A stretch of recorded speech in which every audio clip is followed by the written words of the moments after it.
All right, let's get started. Welcome to the ConquerCast. My name's Trevor Farnes, and I'm excited today. This will be the first podcast that we put out to the public.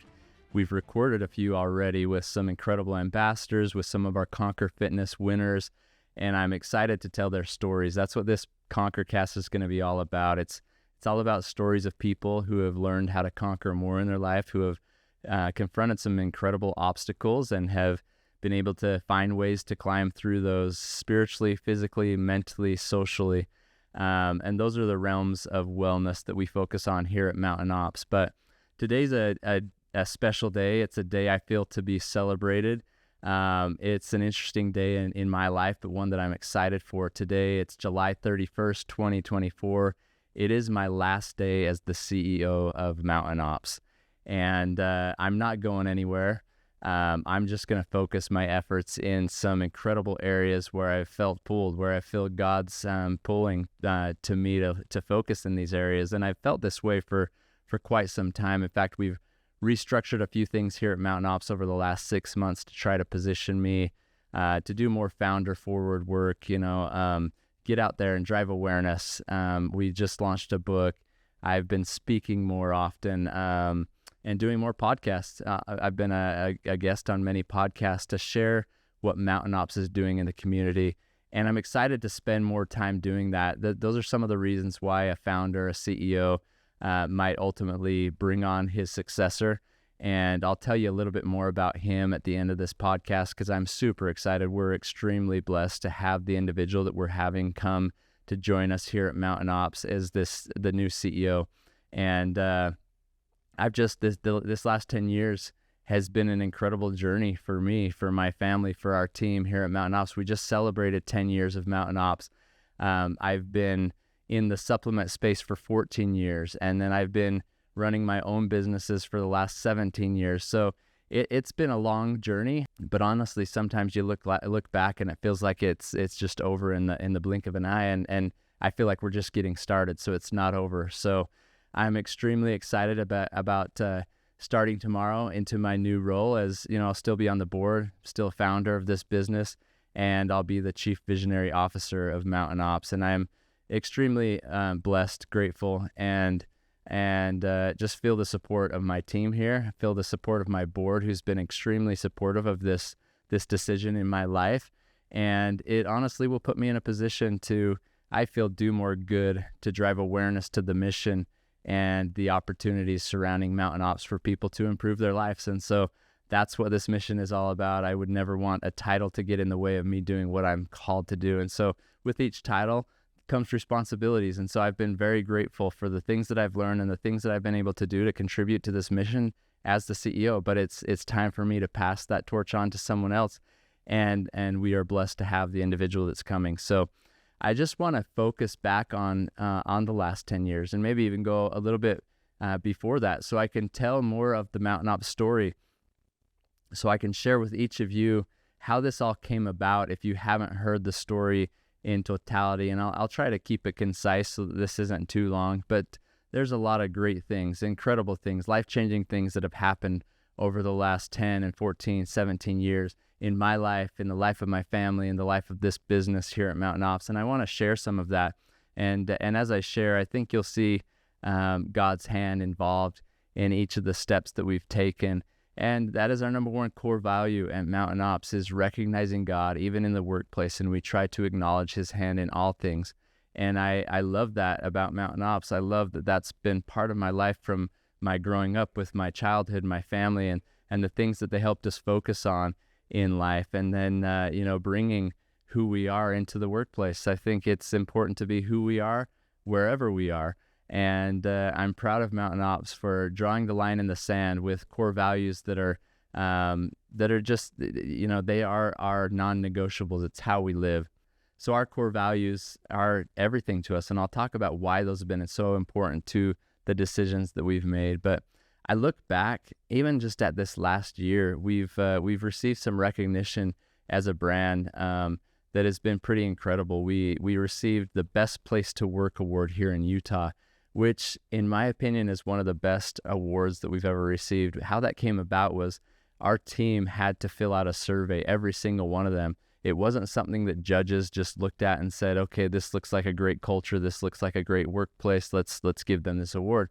Our team had to fill out a very lengthy survey talking about what they learn here at work, how we're contributing, how the leadership contributes to their life, the opportunities that they're given, both within the company and also personal growth and outside the walls of Mountain Ops. And so through those surveys, every single team member had to fill those out. We got those responses back. They were anonymous, but we got to see, and it was incredible to see the things people are learning and the things they're growing by and growing into. And it was just honestly one of the best experiences that I've been a part of, to hear the culture that we've created. We call it a Conquer culture, and how it's affected the lives of the individuals within the walls here at Mountain Ops. And so to receive an award of a best place to work, where we retain people really well because they're welcome to come and be themselves, and we try to put the strengths of those individuals to use, and we try to awaken those divine gifts and qualities within individuals here so that they can contribute in a way that's meaningful, genuine, authentic to their gifts and their talents. And I'm so thankful for that. We've built a culture here that's been, I call it the Conquer culture. And every Tuesday as we come together, we have a hybrid schedule, Tuesday, Wednesday, Thursday here in the office. We bookend the week. They can work from the office or work from home. So it gives some flexibility that way. But I'm grateful for the Conquer culture that we've created. Every Tuesday we gather together as in person for a team meeting, and it starts with the word of prayer. It starts with recognizing God, asking for his hand in the activities of that week, asking for his guidance for the decisions that we'll make, and that those are all tied to fulfilling a mission of improving the lives of his children. And so it's important that we recognize his hand, that we ask for his involvement, and we give thanks for it. And it's been incredible to watch as that's transpired. We have a book club, and interestingly enough, our next book will be my book, The Conquer Code. But for the last, 8 or 9 years of the 10 years here at Mountain Ops, we've read a book every quarter as a team, and we come together on those Tuesdays and eat lunch, and we discuss the principles in that book so that people can find some additional leadership principles they can implement in their life here at the office and at home as husbands, fathers, mothers, wives, and that we can improve and build along the way. I believe you can't give what you don't have. And so we try to build a culture where people can obtain as much knowledge, put strengths and knowledge into their well of things to pull from and to grow by, and then to be able to contribute in life more fully.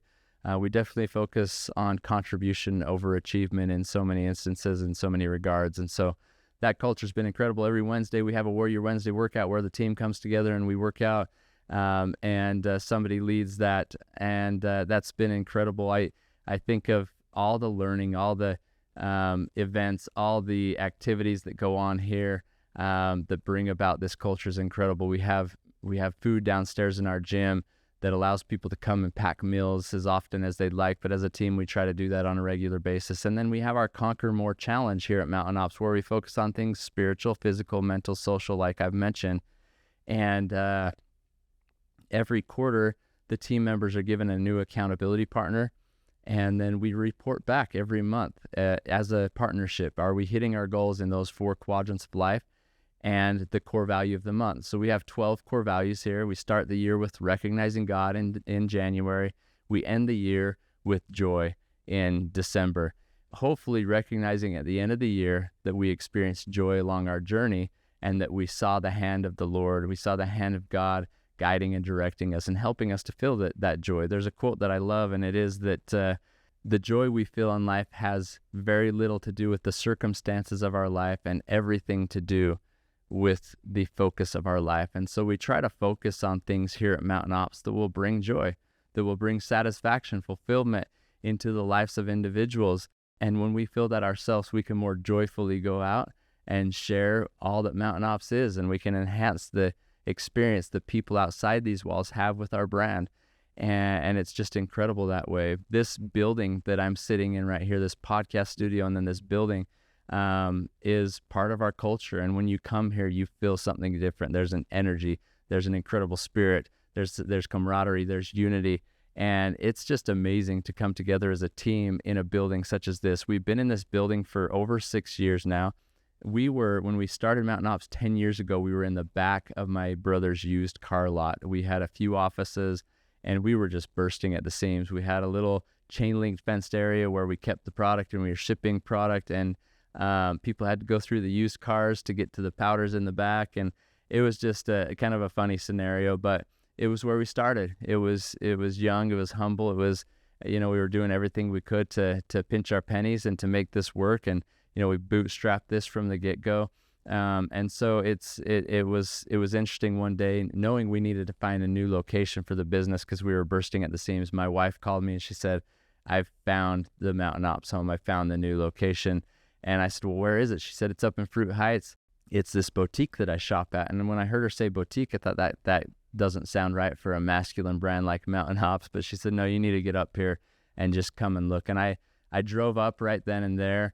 And it was this big rock timber structure building on Mountain Road, built into the mountain. And I just thought, man, Mountain Ops on Mountain Road, built into the mountain. This is incredible.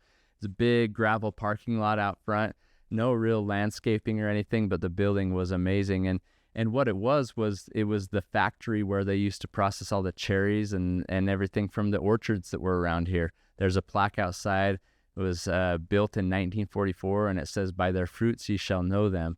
And I love that piece of it. But then years prior, after this building had been used for the cherry factory, a lady had purchased it and was running a boutique. And my wife came up here to shop all the time and get some of those things that she loved to shop for. And so she found this building just by shopping up here, saw that it was for sale, and then we started a renovation process on that shortly after. If you come here now, it's beautifully landscaped. We've kept the internal structure and everything the same. We've wanted to maintain the history of this building, but we've had to build out offices and furniture and such, and put new flooring in certain areas. When we first came into this office, though, we didn't need the whole space, but we built out a pretty good sized gym down in the main area of this building. And at first we opened it up to the public for free. Come and work out, come get to know the brand. And then COVID hit, so it kind of changed things. But we have a culture here where a lot of the team works out down there. There's showers, and then we get to work. But we utilize that as much as possible. You've seen it in photos and videos, and we've just absolutely loved this building. In fact, I remember once it was built and everything, I was driving away from it one night, looked in my rearview mirror and saw this incredible building that this team of Mountain Ops was now able to work from. And I just felt an extreme sense of gratitude. And so I look forward to continuing to come in here and to be a part of what you feel when you come here. Everyone is welcome. And as often as possible, we'll hold these days to conquer where people can come in and experience the culture of Mountain Ops. So if you want to come and experience that, please let us know. A few other things this last year, I was recognized as Utah Business CEO of the Year, and that was incredible, more so because it came by way of our VP of Sales, Darren Yates. He submitted my name. I got an email one weekend that this award would be given, and it totally caught me off guard. I didn't know where this was coming from, but then to read the things that Darren had submitted about me, and less about the recognition of that, more about what we feel together as team members. And when I stood up on that stage, the only thing that I could think of was the only reason why I was receiving any type of award this way was that I have connection in my life. I have incredible connection to my family who has supported me along this way. I have an incredible connection with my team who I love, who I've supported. They've supported me. It's just been an incredible way to connect and conquer together with this team.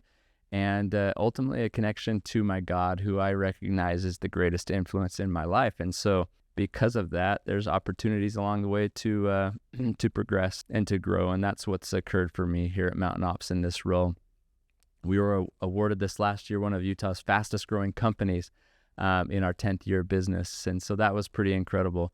In this last year, we've hit 5 million meals donated through Operation Conquer Hunger, a major milestone that was just incredible for us to celebrate. And then just this last month, we hit our 6 millionth meal. And so in this last year, we hit those million figures, 5 million, and then 6 million. And we're rapidly going to approach that 7 million. And we've all had 10 million kind of out there as one of those things we're going after. But that's been incredible. This month of July is our 10-year anniversary. And so we held an event a couple weeks ago, about 240 people that were invited to come and attend, and we took them through a day to conquer. We took them through a spiritual routine of journaling and reaching out to God, finding the Lord in our lives, and doing some Conquer Hunger. We went into the physical with Eric McCormick, one of our team members who did an incredible group workout. And then we brought in Judd Gines, who's a chiropractor and a doctor he actually works from our office, and him and his wife did a cold plunge, and we had a sauna village. So we did that and some breathing exercises. We then just had some activities around the office so people could enjoy this space. And then we had lunch, and we went into the mental section of our day, and we had Peter Vidmar, an incredible friend of mine, a gold medal athlete. The Olympics are going on right now. He's definitely one of my favorite gold medalists, but I was 3 years old, I believe, when he competed and won a few golds. And then we had Clint Pulver, an incredible musician, awesome talent, just brought an incredible energy to that room as he talked about moments in life that matter most, that impact us most, and the mentors in our life that bring about those moments. And so we loved that. And then we had a concert later in the park that night. So it was a full day to conquer together with our community, with some of our partners, with some of our service providers, with our team here, and some of our influencers. And that was incredible. It was also on that day, July 16th, that we launched my book, The Conquer Code. And so this last year has been full of incredible things for me and my family, but this book was a book that I've spent the last 7 years working on in our Conquer More challenge at Mountain Ops. When we have those goals that we set, spiritual, physical, mental, social, and then the core value in the middle, every month we're focused on things that way. And I didn't want anyone really to know, just my family, that I was writing this book. I wasn't sure if it would be a book that I'd publish, to be honest with you, but I had some stories to tell that are incredible stories in my life where God's hand was truly involved in bringing people onto my path, opening doors on my path. And I wanted more than anything to recognize his hand and to share the good. Also pointing people to the core values of Mountain Ops and this entrepreneurial journey that we've been on and how it's all come about. Things don't just happen out of midair. It's there's a lot that goes into it. But as I went through that Conquer More challenge every month for about 5 years, I would take that mental section and I would tell my accountability partner, this week I'm going to write 500 words in my journal. And little did they know I was actually writing 500 words for my book. And so it was through that challenge and holding myself accountable, having an accountability partner helping me along the way, that I was able to write that book. And it took a long time. And then once it was done, I hired an editor to kind of go through things with me for a year, make sure everything flowed together, make sure that I had commas and spelling errors and all that corrected. And then I wasn't sure what to do. So I kind of sat on it for a bit. I gave it out to some beta readers, got some good feedback, and then I shared it with some of my board members, and they said, Trevor, you need to use this. You need to get this out. It's an incredible tool. It's content that it's wholesome, it's good, it's appropriate for families and for people to read, to feel good about life and to help them understand some ways that they can conquer in life.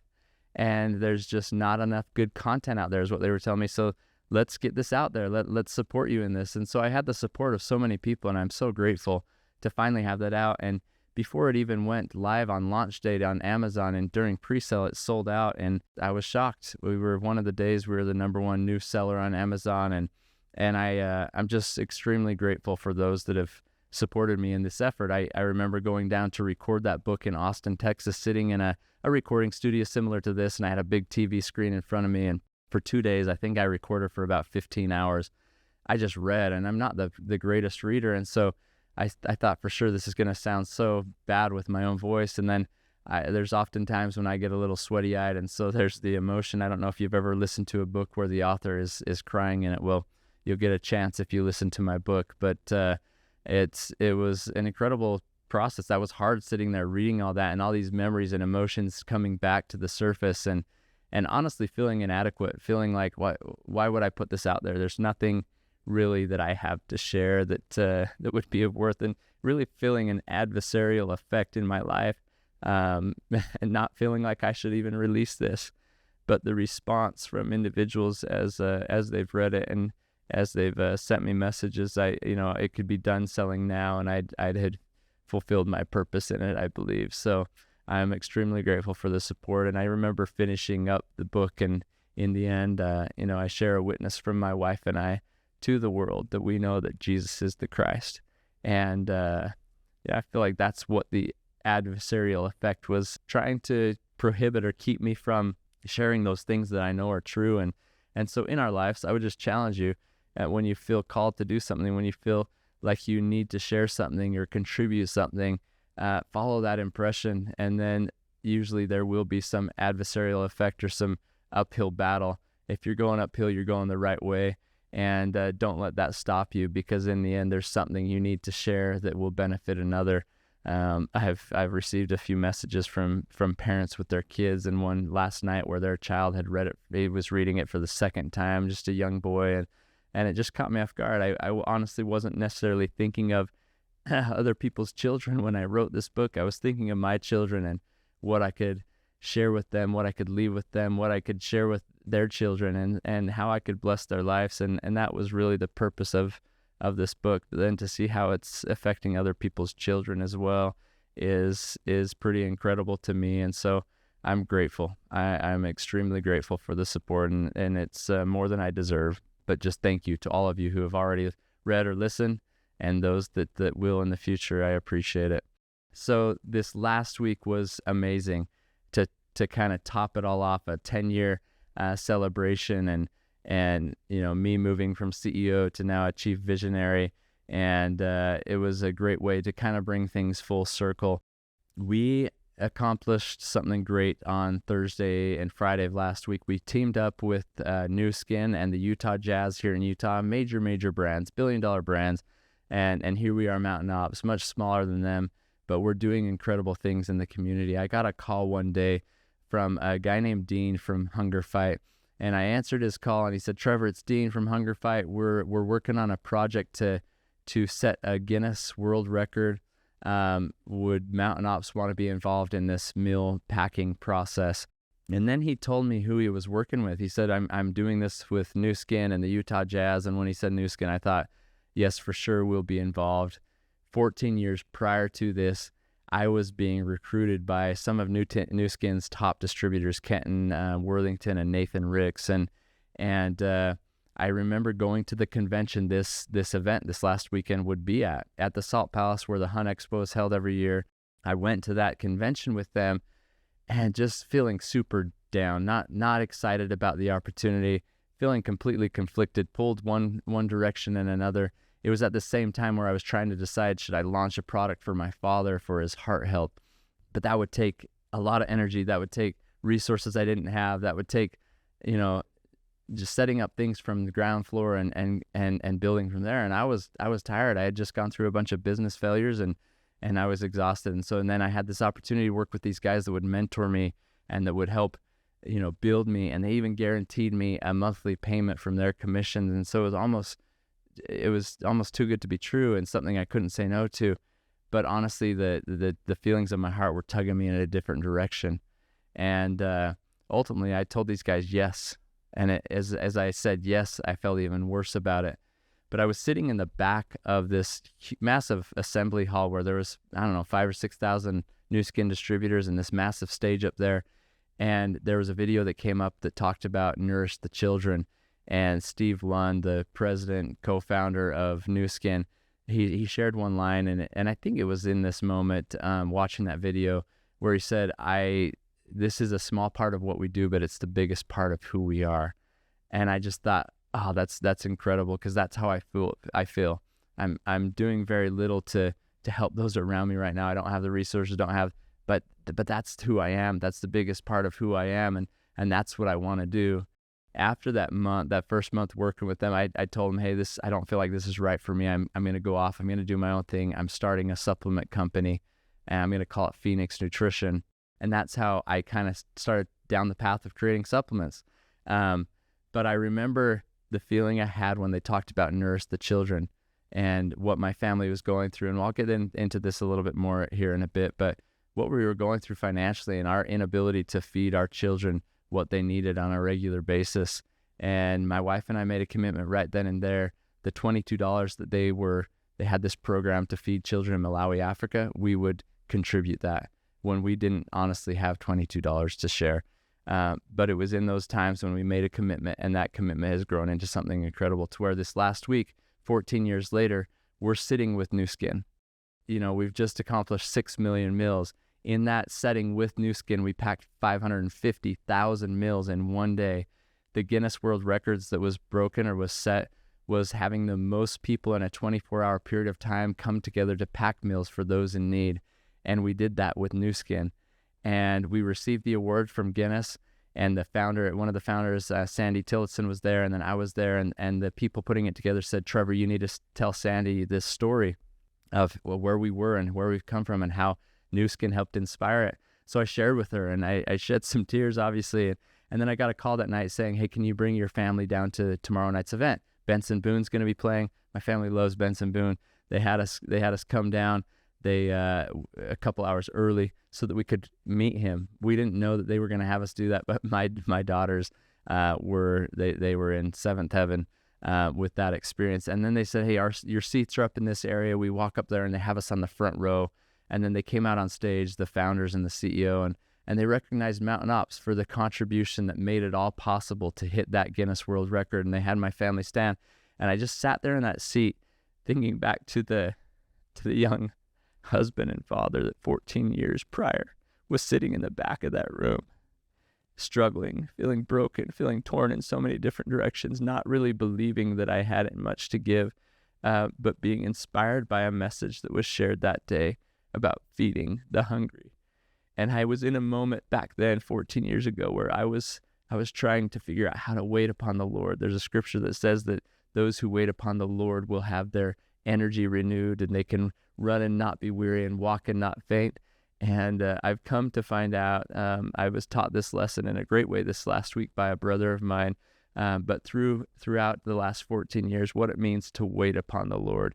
If you think about, it's not just sitting idly by, it's not just sitting waiting for something. Yes, patience is part of it, but it's also endurance, it's grit, it's getting out moving, it's putting your faith in action. And if you think about waiting on someone at a table, if you're the waiter, how do you take care of them? How do you serve them? What do you do to fulfill their need, to brighten their day, to lift them up? Well, if we are to wait upon the Lord, it means then that we serve him. We look for opportunities in those around us who need our help. And inasmuch as you do it unto one of the least of these, my brethren, you do it unto me, is what the Savior says. And so waiting upon the Lord means we go to work. We find ways to serve. We feed hungry children.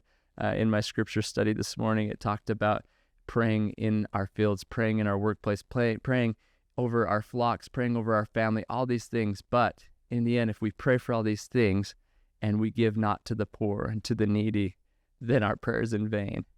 And so it was, in those moments where it was like, okay, I'm going to wait upon the Lord by serving his children. I'm going to go out and I'm going to act in faith. I'm going to take a step forward into the dark or into the unknown, and I'm going to watch the hand of the Lord prevail in my life. And that's what's transpired over the last 10 years in incredible ways.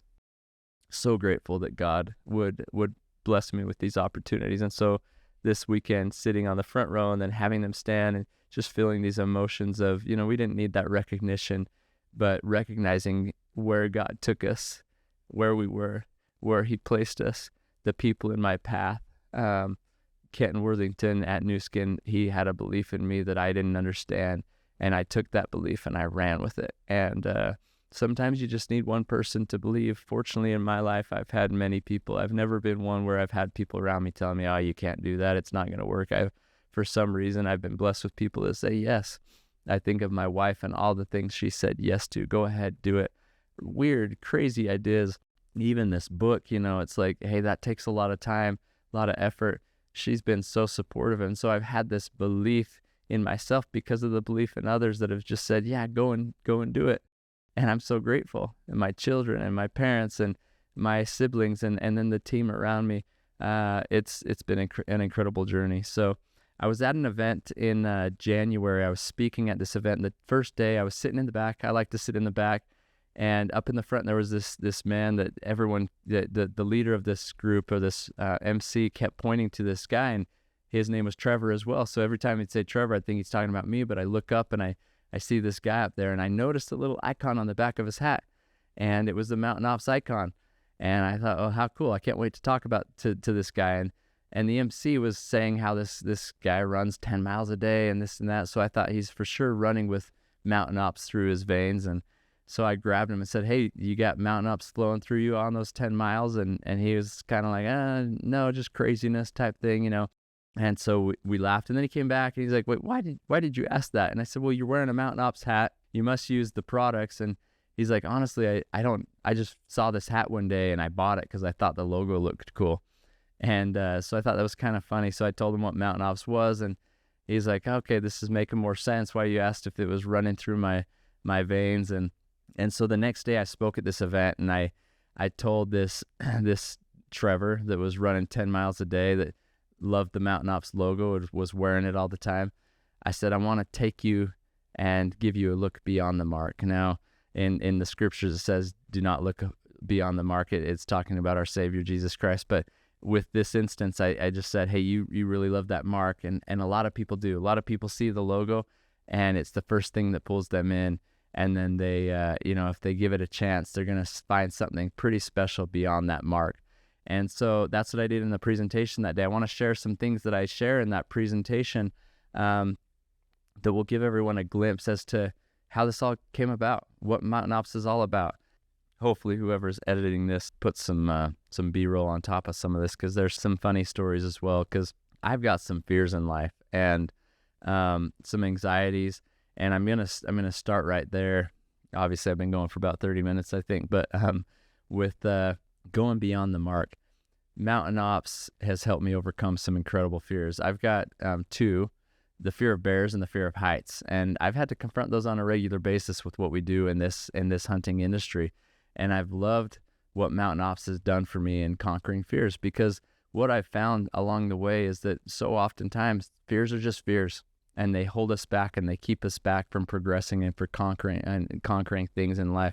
And when I've realized what the feeling is, what fear actually is and how I'm feeling it, and that's all it is, and I've removed it and I've stepped through that fear, I begin to live. And so getting out into the mountains and facing my fear of heights and fear of bears, my first hunt with my two little daughters when they were 10 and 12, I took them on a bear hunt, and they both got bears. And that was an attempt for us to conquer those fears. But a few years back, I drew my limited entry archery tag for here in Utah for elk, and I was super excited. We spent a ton of time up in the mountains. We were scouting all over, and we kept coming up short. Less than 10% of archery hunts end in success with an animal harvest. And so I knew it was difficult. It's part of the reason why I do it. But it was the last day of this hunt, and I had Matt Davis there kind of as a friend, just helping me in the area because he knew the area really well. I had Tyree Adams that was there filming so that we could have some photo and video asset for Mountain Ops. And Matt said, I've got this area where there's a tree stand. I want to have you just sit up there today, and you're going to have to sit up there all day in hopes that it's hot enough that the elk come in, even maybe during the middle of the day, which isn't usual. And so that was the plan. We started hiking early in the morning through the woods, and we got into the area probably around 8 o'clock. And so it was a little late for the morning hunt. The elk had probably already gone to bed. And so we got in there. We get to the tree that I'm about to climb. Matt pulls out his phone, and what I think he's going to show me is a big bull elk. Instead, it's a 500-pound black bear, and he shows me it, and we both kind of have a little laugh. I give him a little look, and he knows I've got this fear of bears, and he says, "Don't worry, this bear comes in and out of here all the time. We have him on trail camera, but he won't mess with you." He's like, sometimes they like to climb up in the trees and tear things to shreds, and I look up, and sure enough, the cloth that's over my seat is just torn to shreds, and I'm hoping not to be that next cloth that gets torn to shreds, but we laugh a little because he knows the fear that I have.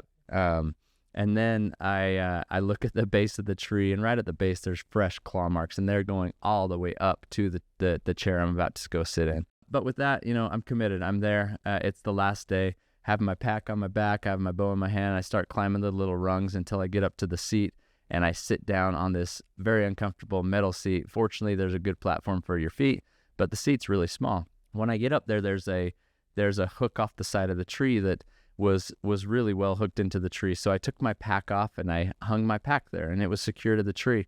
And then from there, I just started to look around, and I started to feel dizzy because on the way up, climbing up the tree, and Matt's backing out. He's going out to the car now, or to the truck, and he says, "Hey, I forgot to bring the tree harnesses, so try not to fall out." So we're not connected to the tree. And with that, I'm feeling another sense of fear. And I'm looking over kind of the downward slope of a dark canyon, and the wind is picking up. Tyree's in the same tree as me, but he's looking off this way. I'm looking down the canyon. So when that wind starts to blow and we're swaying back and forth, that 30 feet that we were up feels like 300 feet. And I started to get some vertigo and some dizziness, and honestly felt like I was just going to fall out of the tree. And so this is scary for me. This went on for a few minutes. I started to get nauseous.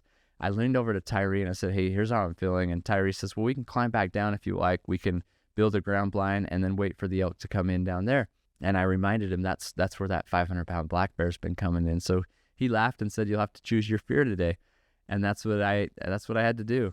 And so I just told him, "Let me sit here for a minute longer and see if I can find a way to get comfortable." And I started to pray. And I started to ask God to give me something that would bring some type of comfort and some type of security for me so that I could sit up there, because more likely than not, we were going to be up there all day long. And as I began to pray, I just was looking down this dark canyon, and my eyes kind of fixated on the canyon floor, and I started to follow the canyon floor up. And as the canyon floor came up and ascended, right off to the right of me, as soon as the canyon floor was at my eye level, my perspective changed because it was up here, it wasn't down here. And I started to feel some peace and some confidence set in, and that felt good. And so I continued to follow that canyon floor until I was looking over my shoulder. And as soon as I was looking over my shoulder, I was now looking to higher ground. And when I was looking to higher ground, complete peace, confidence, courage set in. And so I knew, like, I needed to look to higher ground. And but I couldn't look over my shoulder all day long. So every few minutes I'd look back, I'd see all those things that could cause me harm or cause me fear, and the worry would set back in, the dizziness and everything. So every few minutes I'm looking over my shoulder to higher ground. And on about the 5th time of doing this, I saw what I think God was trying to give me. There's my pack. It's attached to the tree. It's completely attached, but I'm not. But my pack has a strap, so I loosened that up. I put it over my shoulder, and I cranked down on that pack as tight as I could. And all of a sudden, I'm attached to this tree.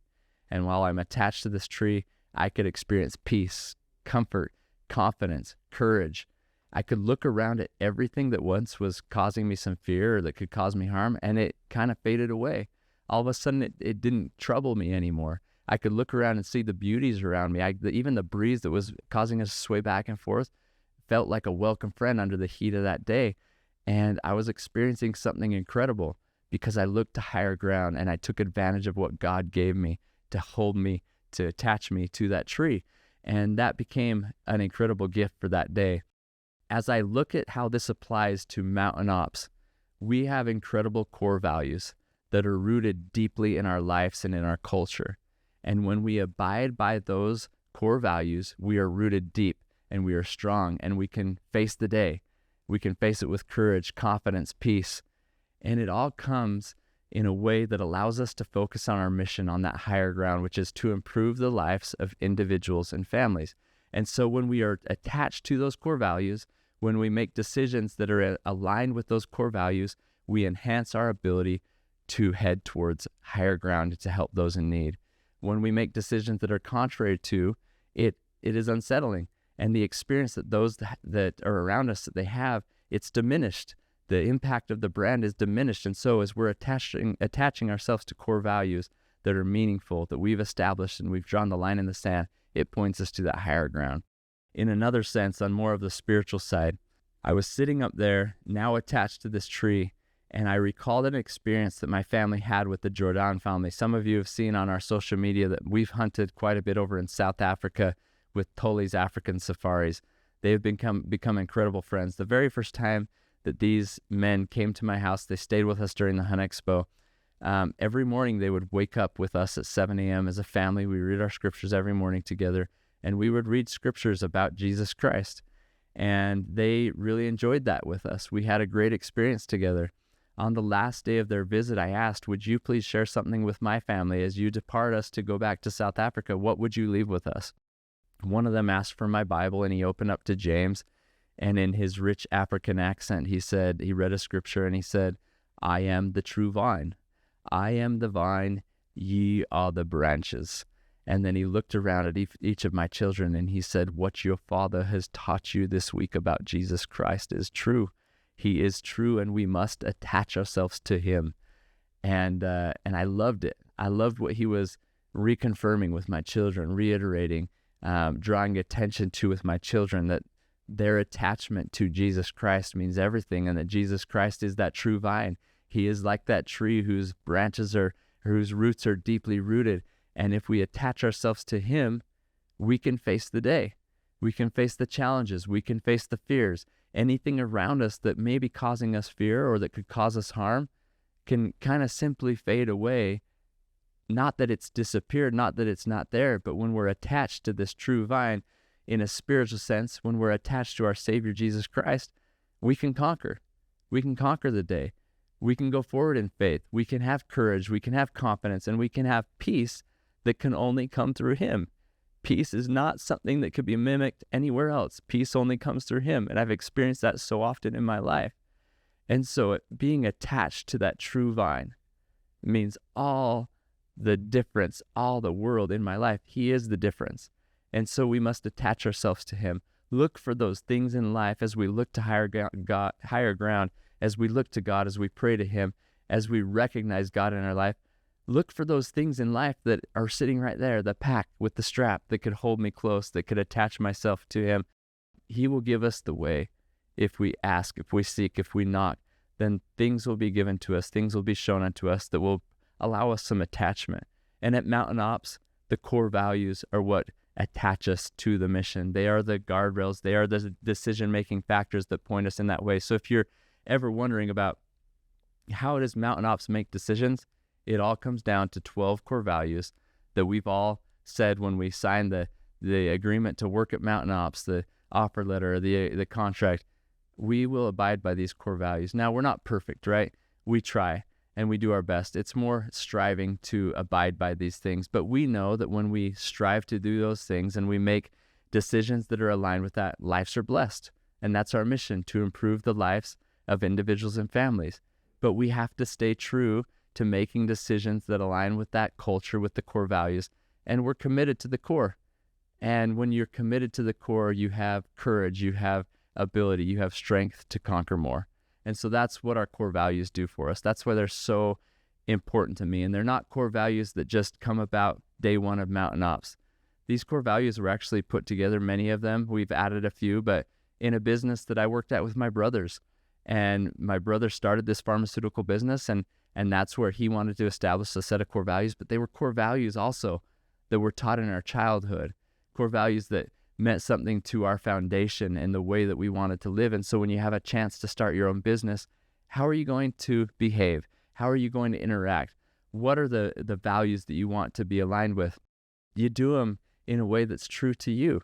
And we had that ability, and so we built a set of core values that were true to us, so that we're not something in business, not something at home, not something, in the community or at church. Like, we are who we are, wherever we are. And those core values are something that apply to my life in all of those quadrants of life. And I do not ever want to compartmentalize things to be a certain way in one way, or in one arena, and another way in another. It just, that would be suffocating to me. More than anything, I am a child of God, and each of us are, and we have opportunities, we have responsibilities, and we have the ability to bless the lives of others and to be blessed by those lives as well. So Mountain Ops has tried our best. We've strived to stay true to those core values that will lead us to the mission that we are completely attached to. So I hope that you've been blessed by the mission of Mountain Ops and the things that we do. Things have not always gone easy for me and my family. In 2007, my wife and I decided that after a few years of building up a good savings and an ability to go out and start our business, that we would do that. For, my wife and I came off of a mission for my church in 2002, met my wife shortly after. She was 18, just graduated from high school. I was just barely 21. It was a match made in heaven. We dated for 2 months. We're engaged for 2 months. And when you know something's right, it's right. And so we got married right away at the young, ripe age of 21 and 18. And all of a sudden, once we were married and then we started having kids, our roles and responsibilities in life changed pretty drastically. I was now responsible to preside, provide, and protect this little family unit that we had begun to create. And for a period of time, I felt like I was doing a really decent job in many of those regards. I was selling pharmaceuticals, working for my brothers. We were putting a lot of our commissions away so that ultimately we could start our own business. That was the goal. And in 2007, a few opportunities piqued our interest. One was in real estate, and had we known what was right around the corner in 2008, we would have run the other direction. But that one got us in the shorts. The other one was a retail franchise, and instead of buying one, we bought several franchises from this franchisor. And there was some delays in getting those franchises going, but along with that came paying franchise fees. It came with inventorying every store. It came with hiring people to run those stores. You had to build out those stores. So a lot of expense, a lot of cash went into that. And so we had a lot invested into this. And then there was delays. Like most things in life, when you're going after something, especially in business, it feels like it's always more expensive and takes longer than you expected. But that happened. And once we got the doors open, within a few months, the franchise was shut down. There was a little investigation done, had nothing to do with anything we were doing. But as we had to shut those doors down for this process to take place, we didn't have staying power. I was now all of a sudden receiving an education on cash flow and working capital, and honestly, I was out of both. And so we ended up closing those doors, and my family was in a world of hurt. We stopped paying on our mortgage. The leases for those retail locations, they were personally guaranteed by my wife and I for 5 years, and each of them was around $5,000 to $7,000 a month. So we're this young couple with a young family, and all of a sudden we have not just a failed business opportunity, but we have all these liabilities that come along with it that don't just go away. It took longer to wind that business down than it did get it up and off the ground.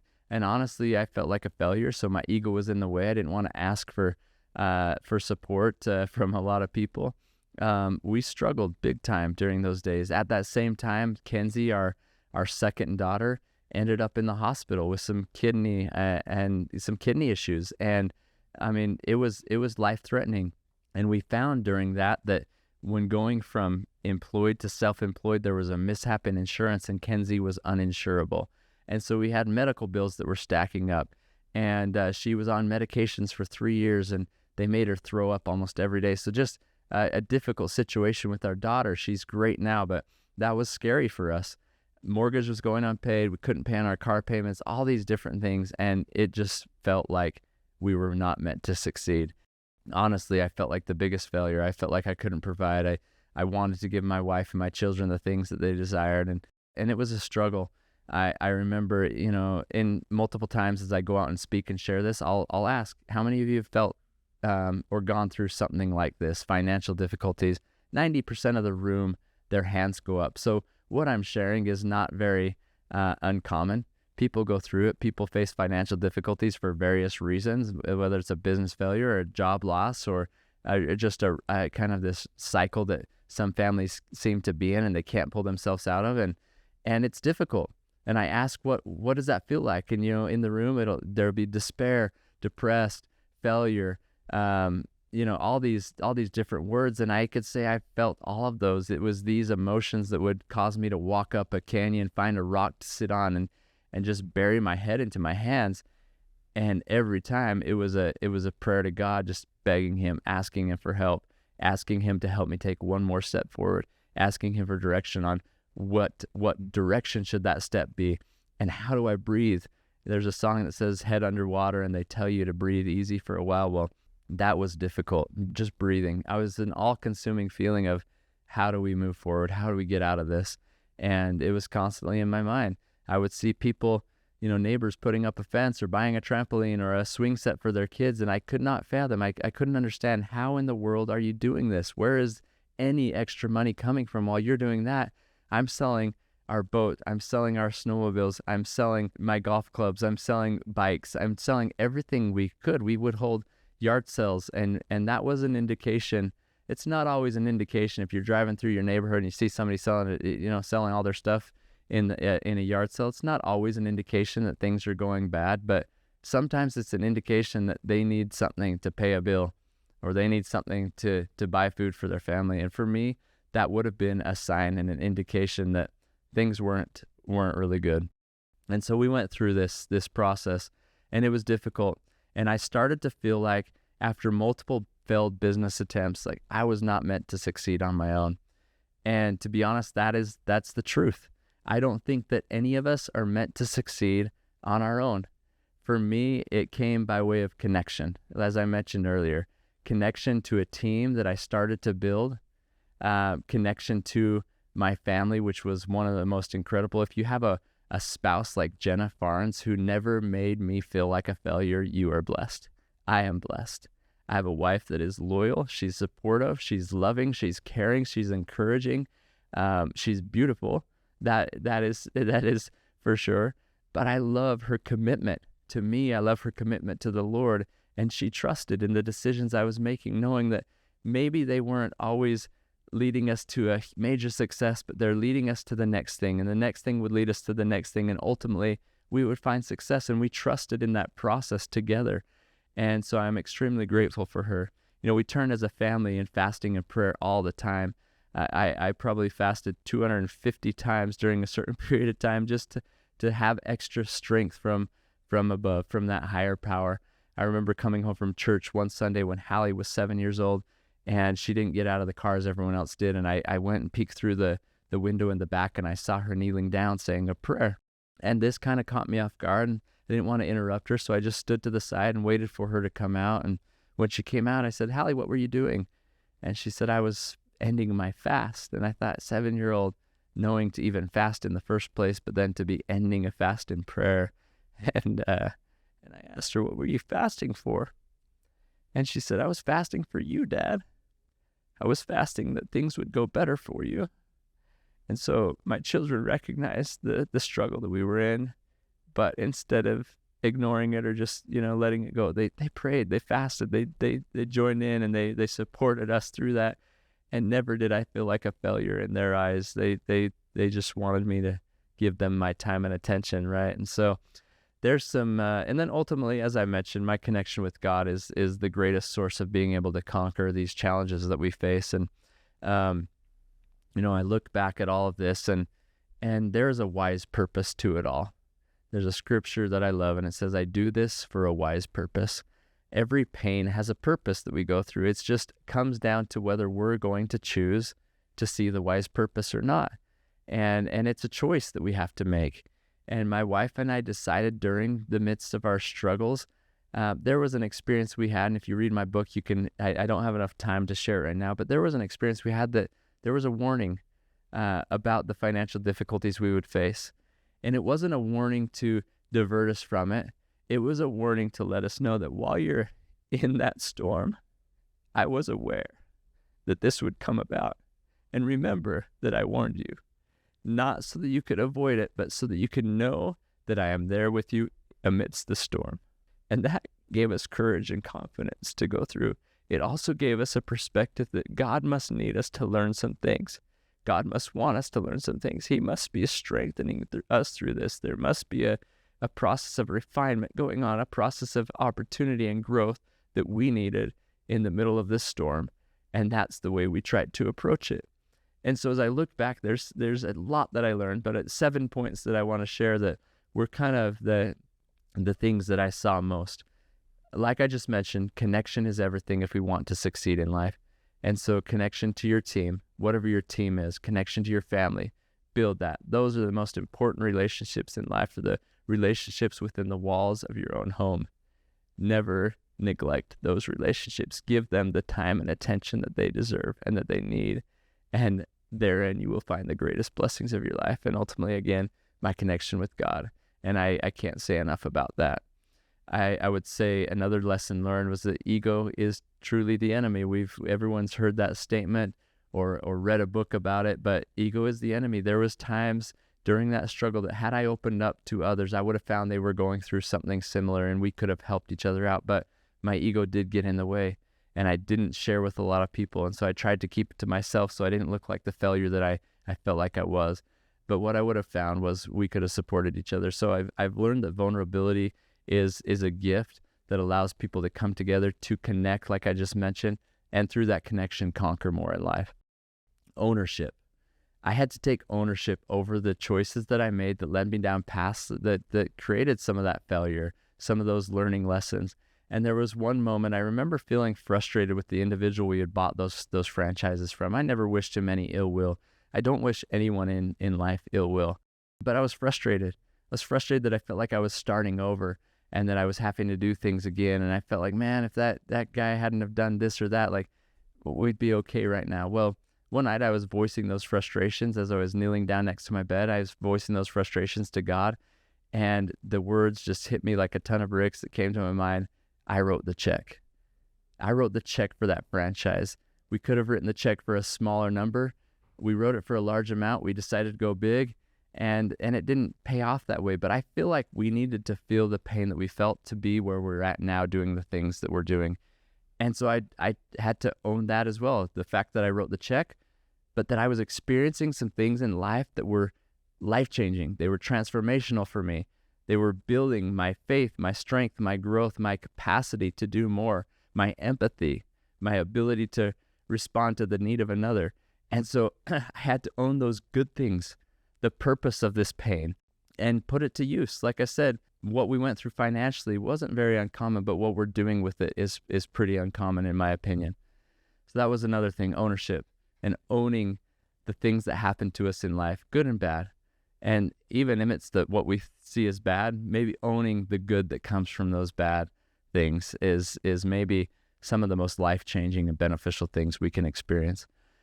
John Maxwell once stated that success is knowing that those who know you best love you most. And I would challenge each of us to be very careful how we define success. You know, for my wife and my kids who knew me best, they loved me most. They knew that I was failing, that I was struggling, that I was depressed, all these things, but they loved me still. My kids didn't care if I drove the fanciest cars. They didn't care if we had the fanciest house. They wanted me to come home at night. They wanted me to wrestle with them on the floor. They wanted me to read to them before they went to bed. They wanted time and attention, the most valuable thing we can give. And so that is where success is found. Relationships that know you best and they love you most. And I go back to God, who knows us better than anyone else. He knows us best and he loves us most. We're his children. And so that relationship, if you can build upon that and find success there, nothing else really matters. A quote that I once heard, "You are most powerfully positioned to serve the person you once were." And so I look back on everything we experienced. And I look back on those 14 years ago when I sat in that room and I learned about Nurse the children and being able to provide for a child for $22 a month, and then going through the experiences of not being able to feed my own family. And I learned and I grew. My eyes were open. I gained new perspective. My heart was open. I gained a greater capacity to love it and help those around me. So empathy is built. You are most powerfully positioned to serve the person you once were, who is people that are going through the things you are, people that are wearing the shoes that you once wore. And we tried to gain that perspective along the way and put it to use. That's why we're doing our Operation Conquer Hunger, because I, myself, my wife, my team, we're now most powerfully positioned to serve that young husband, that young mother, that father, that wife, who's going through something, who needs a little bit of what we can now offer. And the need that we had then has now become the gift, this feeding that we do. And it's incredible. But the person who has the greatest capacity, in my opinion, is our Savior, Jesus Christ. He is most powerfully positioned to serve all of us because he's been through everything we will ever go through in life. And so his ability, his perspective, his capabilities, his atoning power is available for all of us because he's been where we are, where we've been. And so there's power, so much power in that.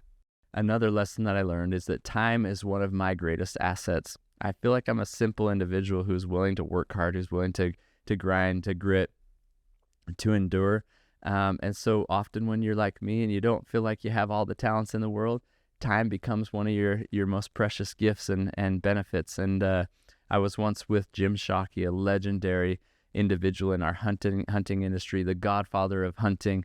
And I asked him some questions, and his responses were music to my ears, and he said, let time do the hard work. Whenever you're trying to achieve something, put forth the effort, be consistent, ramp up the intensity, but let time do the hard work. And I feel like that's what we've done here at Mountain Ops. It's what I've done in my life. Things haven't always come easy, but I've let time do the hard work by being consistent in routines and then adding intensity to those routines over time and letting time do its thing. And so, I would just say, sometimes time is hard for us because we prioritize it the wrong way. We exhaust our efforts and our energy in the wrong things. And so prioritizing the correct way, the correct relationships, the most important things in life will allow us to focus our time, our talents, our abilities in the right arenas of life. And so, and then you let time do the hard work. So I just give that counsel. And then attachment to a mission gives purpose and reason to endure. For me, as my wife and I were trying different business opportunities, and honestly, our bank account was dwindling until we were living life below zero, I became a little bit transactional, where I was just trying to find things to replace what we were losing. And I was losing myself in that. That wasn't me. I'm a mission-driven individual. And so when I have a mission, that gives me reason to endure, gives me purpose, gives me excitement. And I was starting to lose that in the transactional pursuits to just replace what was being lost. Obviously, my family's been my mission. They've been a reason why I go to work. I grind, I grit, I bear, I do all that I do so that I can provide for them. And then I have all these families at Mountain Ops that I want to make sure they have a secure future as well. But as we started my first supplement company, we called it Phoenix Nutrition, my father became my why. My father is an incredible individual. He passed away a year ago, and through a tragic fall down their stairs, and severed his spinal cord, broke his neck, and it's been devastating. It's been tragic. It was abrupt. I feel so it's hard to watch my mother go through this transition, 55 years of being married, and now this is a temporary separation for them. But it's a separation, and it was an abrupt separation, and one that was tragic, and so it makes it that more difficult. But my father was my mission as this all began. He had just had a few stents put in his heart. His dad died of a heart attack. My mom's dad died of a stroke, and so there's a history of heart disease in my family, which is why a lot of our products have nitric oxide boosting ingredients in it. I went out searching for something for my father after the stents were put in. They told him he'd have open heart surgery after 5 years of those stents going in.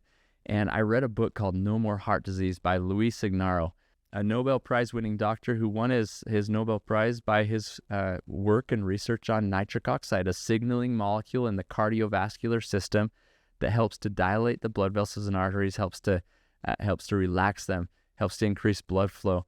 And so I took that book. It was not typically a book that I would read, but it pertained to something my father was going through, so it was important to me.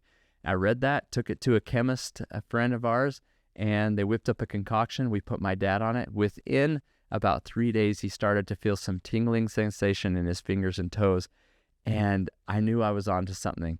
That first product, we called it L-Arginine Complete. It's now in the Mountain Ops lineup. Let me grab this really quick. It's called Enduro. It's one of our top products. This is the flagship product of Mountain Ops, and it has arginine and it has citrulline in the right amounts to create a prolonged production of nitric oxide in the body, and that's what my dad needed. After 14 years of using it, and he passed away from a fall, nothing to do with his heart. His heart was healthy. He never had to have the open heart surgery. His cardiologist just kept telling him, whatever your son is giving you, keep taking because it's making all the difference. And so we created a product that could be sold to the masses for all those people out there that have cardiovascular issues, and they're by the millions throughout our world and throughout our country. Heart disease is one of the number one killers. And so I knew I was onto something, but I was out of the resource that I needed. I had no money. We were living life below zero. I went to a few of my brothers and I asked them if they wanted to invest in this opportunity with me to build this product and to sell it to people that needed heart health benefits, like our father and like us, as we try to prevent heart issues that might be a part of our genetics. And so they helped me. They invested some dollars. We bought our first 350 bottles of product. I don't know why the manufacturer let us do that. It's typically like 10,000 bottles, but they let us buy about 350 bottles. And then we went to work building a website, designing labels, creating a Facebook following, which was very small. And then I thought, we'll build this and we'll be this online sensation and people will flock to us and they'll come from all over for this product. And man, was I wrong. Supplement space is very saturated, and I was starting to understand that. Very saturated, not a lot of loyalty, very fragmented, people jumping from one company to the next all the time, looking for promo deals. And so as I thought, we'll build it, they'll come, it didn't happen. And I was starting to recognize that a lot of supplement companies out there were willing to make all kinds of claims and hide behind their screens. You wouldn't know who the people behind the company were because they were hiding behind screens, selling volumes of product, and the products didn't actually do what they said they would do. And so I was discouraged, but I also felt like, hey, there's an opportunity here if we're transparent and if we, show our face, show our name, get out there and connect with people, connections being one of the most important things, then people will trust us. And trust is one of our core values at Mountain Ops. And that trust is imperative. It's critical for the growth of any brand, but we wanted to build a brand that people could trust. And so we started doing this. The first order that came through that little site that I had built, it was a chiropractor. And so I actually diverted my time from hey, let's try to be an online sensation. I thought, let's go after the chiropractic market. I called that doctor that ordered the first bottles, and without trying to act excited that he was my first order, I just said, hey, why are you buying this? And he said, I've got a lot of patients with blood pressure and neuropathy issues. And neuropathy was what my dad was struggling with, blood pressure as well, but he wasn't getting enough blood flow to the extremities, so he couldn't feel his fingers and toes. And this doctor said that they were seeing that all the time. And so he saw the ingredients and thought, this is exactly what I need for my patients. And so I started knocking doors of chiropractors all around Utah, and I'd offer them a few bottles if they'd share it with their network of professionals. And so we had doctors that started joining us and seeing the benefits from the product, and we had a slow, steady growth of business. About 9 months into this, this first supplement business that I had started, I needed some help, and I couldn't afford to hire anyone that was super professional that could, that had a ton of experience. But our accountant said that he had a friend who was professional, was working for Goldman Sachs at the time, and I thought for sure we can't afford him, and honestly, we couldn't. This was an incredible individual who was kind of the rising star at Goldman Sachs, but I met with him, and he was not satisfied and not enjoying his work-life balance in the day-to-day grind that Goldman Sachs was demanding. And so his name is Nick Hanks. He's our COO here at Mountain Ops. He's been here from the very beginning. He's been right by my side for the last 13 and a half years. And I offered him $10 an hour or a commission, the greater of the two. And he came from making a great six-figure income, but he was at a stage in life where he could take some risks. And so he came and he started to build with me. His father had a heart attack, and so he does have a history of heart disease. So he looked at the product we were offering, believed in the mission, believed in the opportunity to go out and bless people's lives this way. And we had a similar set of core values. We also had a differing set of talents and abilities, and this was incredible for partnership. This was incredible for connection. Nick's very organized. He runs and operates very, very well. I'm more of a creative, visionary, and a thinker. He's more of let's get this done. Let's make it happen. And so we had this incredible partnership that came together, and he took me up on that offer that couldn't be resisted. And the rest is history. We've been growing together ever since. But it's been amazing to watch that partnership grow, that connection grow, and through that connection, our ability to conquer. About 4.5 years into that business, selling through doctors' offices, honestly, I desired to take this product to more people and to be attached to a community that I could be a part of as well. Instead of just selling through doctors who were having the experience with the community, I wanted to be a part of that. So I was praying for opportunities to know where to take this product next, how to take it further into more people's hands and into their lives. And that's just kind of how I tick in the mission that I was after. I was introduced by a neighbor of mine, Peter Miller, one of my neighbors, to a group of individuals who had a marketing agency. And I thought, well, I'll just hire these guys to help us with some branding, with some website build for that business. I met with Casey Harbertson at Peter Miller's office, and we talked about their marketing capabilities, and then he said they were doing most of their marketing in the hunting industry. I had never hunted before. I didn't understand it, but I could see there was a passion in that for Casey. And so I asked, is there a place for supplements like I had built? And I probably had 5 or 6 products at the time. Is there a place for these products in the hunting industry? And his eyes lit up, and he said there's a huge hunter-athlete movement with brands like Under Armour, Yeti, Sitka, and there's not really a consumable brand that's leading the way in the way it should be done with a product like this. So if the products work, then yes, there's an incredible opportunity. The next week, he brought his brother Jordan in and Joel Pilcher, their partner, and the 3 of them and myself, we met and we discussed this opportunity to go into the hunting space with products that I had a history of almost 5 years now of seeing the benefits, the long-lasting benefits. And the great thing about the products we created, they're meant to last long throughout the day. Now, our consumers within the mountain ops hunting industry, they're out on the mountain for a period of time. They need that added endurance, but their day-to-day work grind is usually 10 to 12 hours. And so it worked for multiple realms of their life. And so we knew we were onto something, and they went off, trying to come up with the brand and that. And I think we can all agree that Joel Pilcher knocked it out of the park with this Mountain Ops logo, the icon, and we love the name Mountain. It's the mountains that we play in. It's our backyard. It's right here in Utah, we have plenty of mountains to go out and do the things we love in, but also representing life and the mountains we face, the mountains we're climbing. Maybe there are obstacles in our way. Maybe it's summits and things we're trying to achieve, but it represents life and the things we're climbing after. And then the OP stands for Outdoor Performance Supplements. So if you didn't know that, and then the icon is actually an M and an O for Mountain Ops. And it started out that our tagline was Conquer Your Unknown. And then, it's gone to conquer more in those phases of life. And sometimes to conquer more, you have to step into the unknown. But it was an industry I didn't completely understand, but we came together. I had products that I had created that worked incredibly well. These guys had a massive talent of being able to brand and market things in an incredible way. And it was just this amazing partnership that we came together on to help people train inside and conquer outside.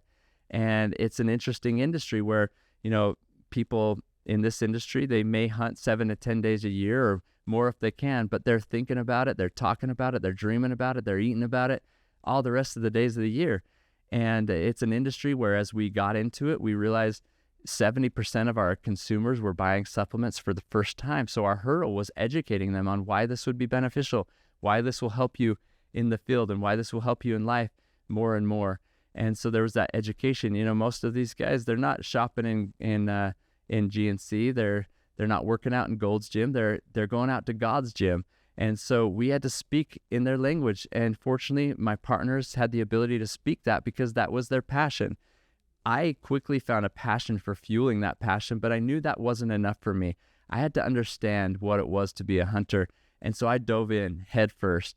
And myself, my family, it's been an incredible passion of ours over the last 10 years to be and understand what it is to hunt, to get out and to provide for my family and to do those things that we do in this industry. But with our product, we could activate the passion of the hunt within individuals every single day. You think about all the products that hunters use, whether it's a pack or a rifle or a bow, whether it's their tent or their cooler or whatnot. They're not always using those every single day, but with Mountain Ops, they take our product every single day and it activates the passion of the hunt. And I absolutely love the ability to do that for people because this passion is important. It's a lifestyle, and it's something that is incredible to that lifestyle. It was interesting as we went to our first Hunt Expo in Salt Lake City in 2015. We had a very small booth. We were giving away a truck with the Diesel brothers, and that truck took up pretty much the whole space. I was a bit nervous because I knew there was going to be hunting stories told at that expo. I didn't have any to share. I knew I could speak to the product and the benefit and how it could help them on their hunt, but I didn't have any hunting stories to share. And sure enough, the people at that expo would come into the booth and they'd pull out their phone and they'd show us a picture of the buck or the bull that they killed that year. And they were so excited. And this was awesome. It was even more incredible though the next year. I now had some stories to tell And I was well equipped to tell those stories because I had dove into the hunting industry, what it was to be a conservationist, to protect our land, to honestly watch after animals and the different species and their herds and making sure that they're healthy and thriving. There's more concern for wildlife from the hunting community than I think any other community out there. And so I came to gain this respect for this community and a desire to be a part of it. And I loved it. But at that next expo, with my own stories and photos to share, I'd see these burly, big men coming into our booth ready to hear about their kill shots. And instead they'd pull out their phone and they'd show me their killed it shots. It was their before and afters from that year, the weight loss that they had gone through, the transformation they had gone through. And then with tears in their eyes, they would tell me, you should see me as a husband. You should see me as a father. You should see me doing the things I'm doing in the community. I have energy to do all these things. And in those moments, I knew our mission was being fulfilled. It was taking a passionate group of individuals, building a community with that, but it was taking them through a transformation in their life so that the most important connections in their life could be more present. They could thrive.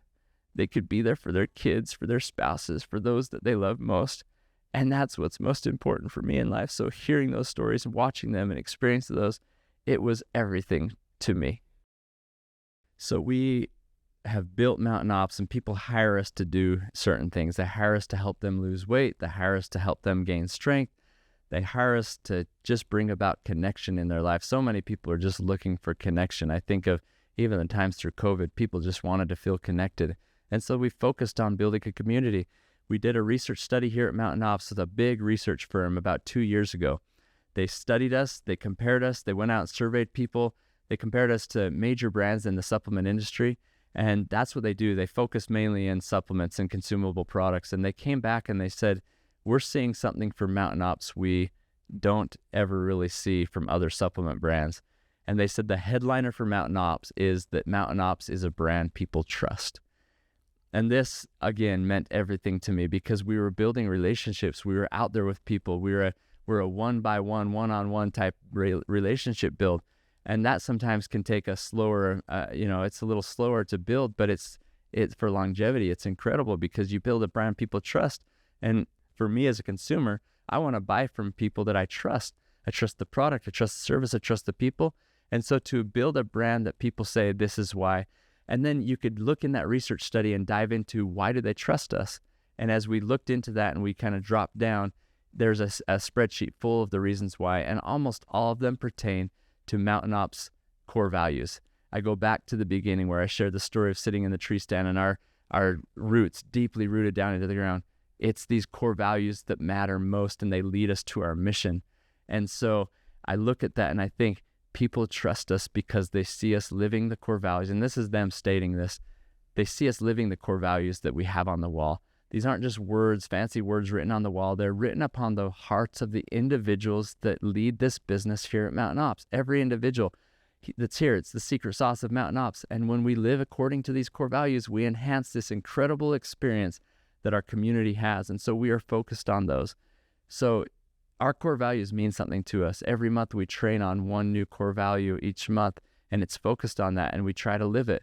And so I hope that as this community sees these core values, they, more importantly, instead of just reading about them, they see us living them in action. People often ask, how do you recognize God in the workplace? Oftentimes it's just recognizing the good in others. When you recognize good, you recognize God, His given talents to them, the God-given talents they've received. And if you try to help awaken those and put them to use, you're recognizing the good that God gives to people. Another way is by having a prayer as a team, by encouraging our team to spend time with God, however they want to do that. Sometimes it's through meditation, pondering upon things. Sometimes it's reading in a scripture. Sometimes for me, it's starting my day every day, rolling out of my bed onto my knees and letting God know He is the priority for that day. The English language was once just priority. It's now priorities. But when all is said and done, there really is only one priority in life. For me, it's God.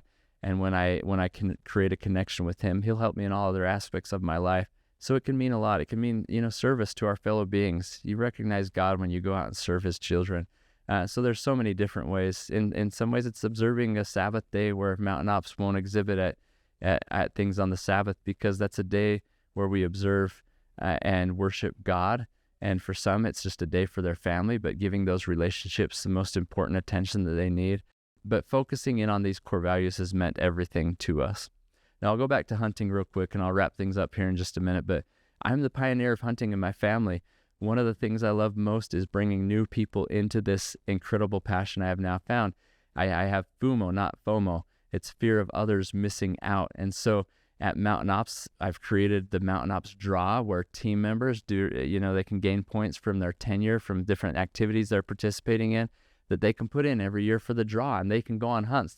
This year we gave away 22 hunts within the walls of Mountain Ops, and they got to go with customers and ambassadors and different partners of ours. But I want to share that opportunity. I've brought my wife, my kids, my mother, my father, some siblings into this space. Some of the people here at Mountain Ops, Nick Hanks, I took him on his first hunt. Matt Mantell, he's our VP of accounting. I took him on his first hunt. There's multiple people where I've been able to go and share the joy. It's like you go to a good restaurant, you see a good movie, and you just want to share it. For me, it's like the gospel of Jesus Christ. I've tasted it, I felt it, I've experienced what it's done in my life. I want to share it. But that's what hunting is as well, in a different way. Like, I experience some incredible things. I experience connection when I'm out there, connections with those that I'm with. I look at God's creations all around, and ultimately those creations point me to the Creator, and I can connect with Him in a meaningful way, undistracted from the things of the world and the busyness of a hectic schedule of a CEO and a business owner. And I can go out and I can focus on relationships that matter most. So I've loved that. But the thing that intrigued me most about hunting when I first got started was an ability to bring home food for my family. And, we had gone through some hungry times where we didn't always have food in the pantry for our kids. And so I could go out on the mountain, bring food home, and that's what we've done. We now keep a few freezers, and we utilize the meat that we harvest every year throughout the year. And it's incredible to bring that into my family's, into this opportunity to feed my wife and my children, and to share it with those around us. I love that aspect about hunting. And then ultimately connection. My dad said it best. My dad didn't fall in love with hunting when he was on his first hunt, but he said, I've fallen in love with what hunting can do for relationships. But that food, it was kind of the priority at first, bringing that home for the family. It was important for me because my family was the 1 in 4 in Davis County, Utah, where we live, of children that go home on the weekend with not enough food in the pantries. That was my family. That statistic is real. 1 in 8 Americans don't have enough food on a daily basis. 3.1 million children under the age of 5 die every year due to poor nutrition. 66 million children go to school every day on an empty stomach. Think of a child that goes to school on an empty stomach. That is what they think about. It's a distraction.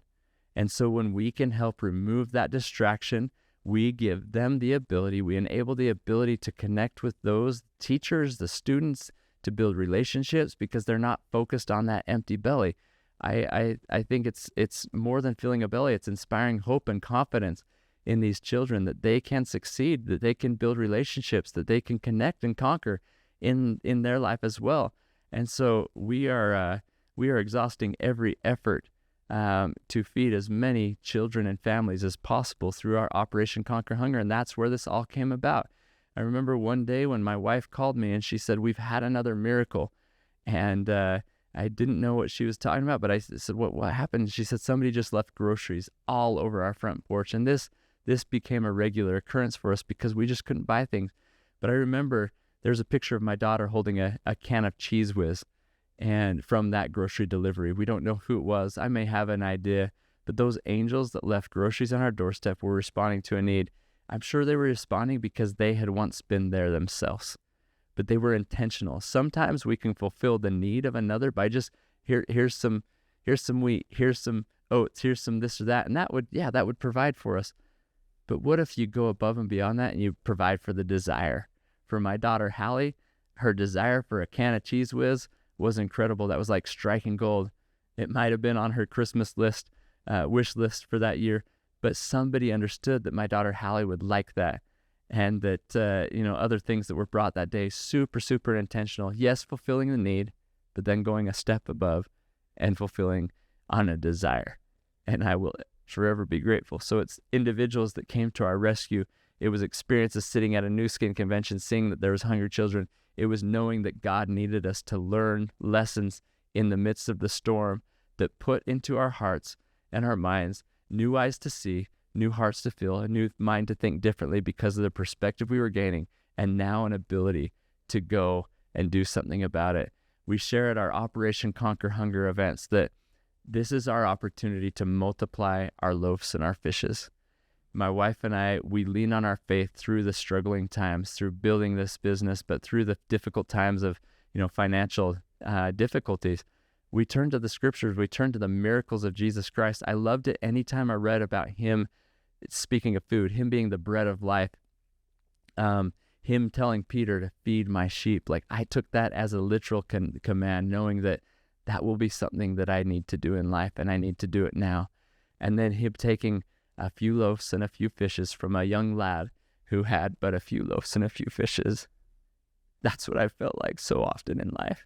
And that's what I felt like during these times. I was but a young lad, a young father, a young husband, and all I had was a few loaves and a few fishes. But my wife and I made a commitment to use those loaves and those fishes and try to multiply them, never knowing or thinking necessarily that it would be for the masses, but doing with those loaves and fishes what we felt like God needed us to do, not waiting for the boat to come in full because we didn't know or think that the boat would ever come in full. That wasn't part of the plan. Just letting God prevail in our lives and utilizing those loaves and fishes. And what I have found, and what I can promise each of us, that when we take the loaves and fishes we have, no matter if they're small or big, and it can be financial resources, it can be food, it can be our time, our talents, our efforts, whatever it is, when we give those to the Lord and we use those to bless the lives of others, it comes back 12 baskets full. That is my promise to each of us. The baskets come back full. And when the baskets come back full, what do you then do with that? What happens to all those baskets that are full? Well, it's just additional resource to do additional good. And so when we get a call from a NuSkin saying, would Mountain Ops like to participate? Yes, we have 12 baskets full, and we would love to support this. And we donated $100,000 to buy the food for that project. And it's incredible, but it's because the Lord continues to bless and bless those that put him first, that put his children first. And the Mountain Ops community has done just that. It honestly is one of the most beautiful systems where people are buying supplement products to benefit their life, to improve their lives. And at the same time, Mountain Ops takes a portion of the revenue collected from that purchase that's benefiting their life, and we put it into an Operation Conquer Hunger Fund, and we buy food, and then we hold events. And we've held events where we've packed a few thousand meals, and we just held an event recently with Murdoch's, one of our partners, that we packed 60,000 meals. And then at this Guinness World Records event, we packed 550,000 meals in a 24-hour period of time. It's just incredible. And I can only look at it and say God's hand is involved. And a company, a people, individuals filled with the love of God are not content with blessing their families alone, but our desire is to range throughout the whole world, to bless the human race, to bless God's children. That's our desire. It's our goal. It's our mission. And we will exhaust every effort in doing that. And I'm so grateful for the last 10 years. Now, you've probably seen different faces come and go here at Mountain Ops. That's just part of the progress and the evolution of a brand. And everyone that's used Mountain Ops as a stepping stone to then go do something else, I celebrate them. About 4 years ago, we brought on an investor, and they've been incredible partners. With that investment, came an opportunity for owners to take a few chips or cookies off the table. And some of the owners have gone on to do incredible things outside the walls of Mountain Ops. And we celebrate those things that they're doing. And we are excited for the success that they're seeing. And that's just the way that things progress and things grow. And so now at this time, I've felt for the last about a year, but really strongly over the last 6 months, just this prompting, this intuition, this feeling that some change needed to happen. At the beginning of the year, I sat down with the whole entire Mountain Ops team, and we kicked off the year with the message of change needing to be a part of the progress that we experience here, change for individuals, change for the organization, additional routines, additional consistency, added intensity to the things we're doing. which would require accountability and change.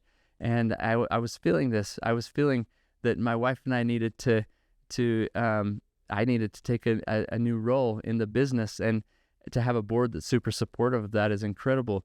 Sometimes you set up succession planning, and it's for various reasons. Like I mentioned, as I got started, this new individual, his name's Keith Severa.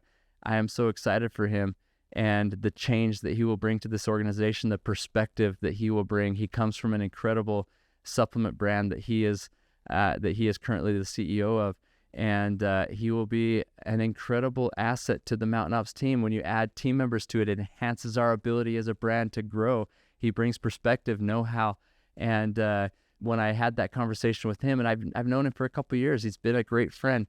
I just didn't know that if this would be an opportunity that he would want to take. And so when we had that chance to talk, and I knew it was the timing was right, because I'd been feeling this for such a long time, that I want to focus my efforts in driving awareness to this brand. I want to get out into the community more often. I want to get out with partners.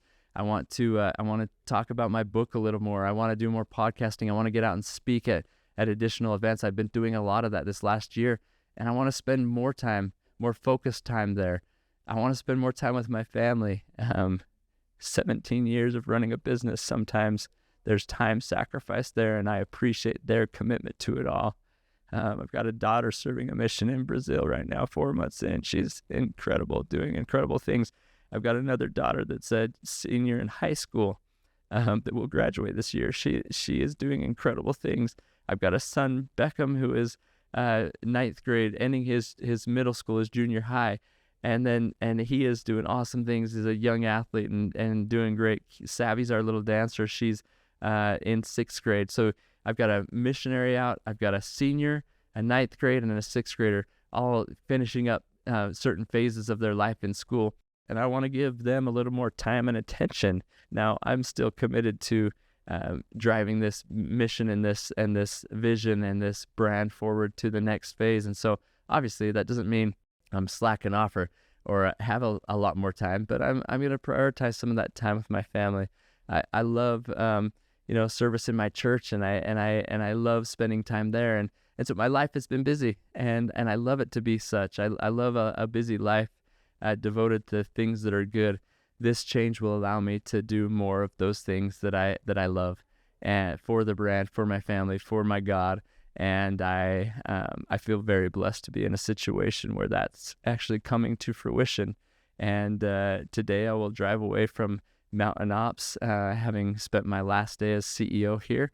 But I'll come back tomorrow, and I'll sit in the same office as a chief visionary and founder of this business.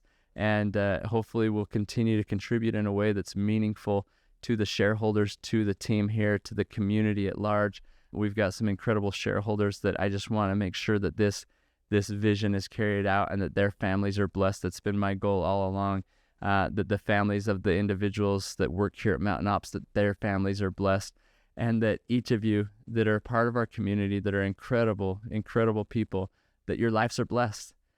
Each of you are the reason why we built this business. As I sat down with winners of our Conquer Fitness Challenge, and they won some money and this and that, but the way that their lives changed spiritually, physically, mentally, socially, that's what Mountain Ops is all about.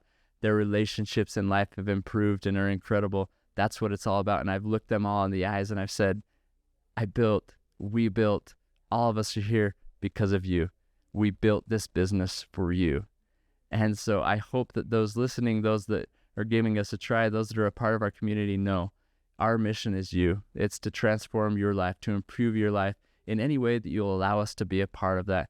We know we can only be a portion of what you do and who you are, but we hope you know that is our goal. That is our mission. That's our vision. It's the reason why we're in business.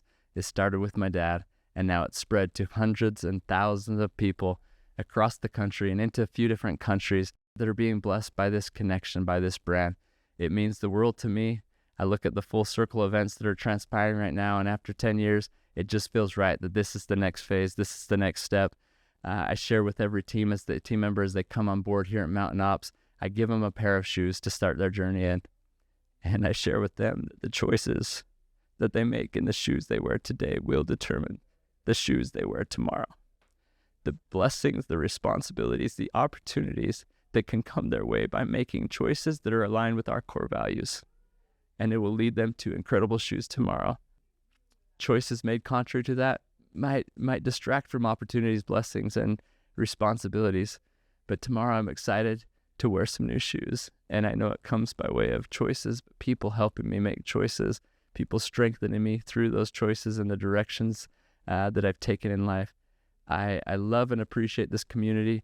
I am here to serve you, and I look forward to doing so. More and more of these podcasts coming out, telling your stories, telling the transformations along the way that are occurring. And I'm just excited to get out tomorrow. It's a new day. Today, I'm going to focus on today. It's the sacred presence. We never really live in the future, because when we're in the future, it's actually the present. But tomorrow, I'll come back in a new role, wearing new shoes, and it will be to serve each and every one of you as we work together to conquer more in life. Today, I'll leave MTN OPS, and I will have completed my last day as CEO. And tomorrow, I'll come back. I'll sit in the same chair. I'll sit in the same office. I'll just have a new set of responsibilities. And I just want to share that in that responsibility, the focus will be each of you.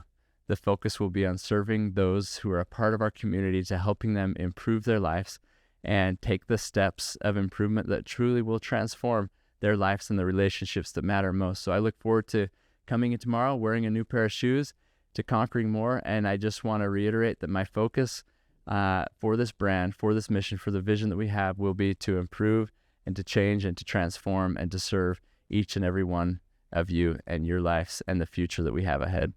So I love you. I appreciate you. Love the support that I've received. Love the support that we can give as a team, and look forward to conquering more with each and every one of you.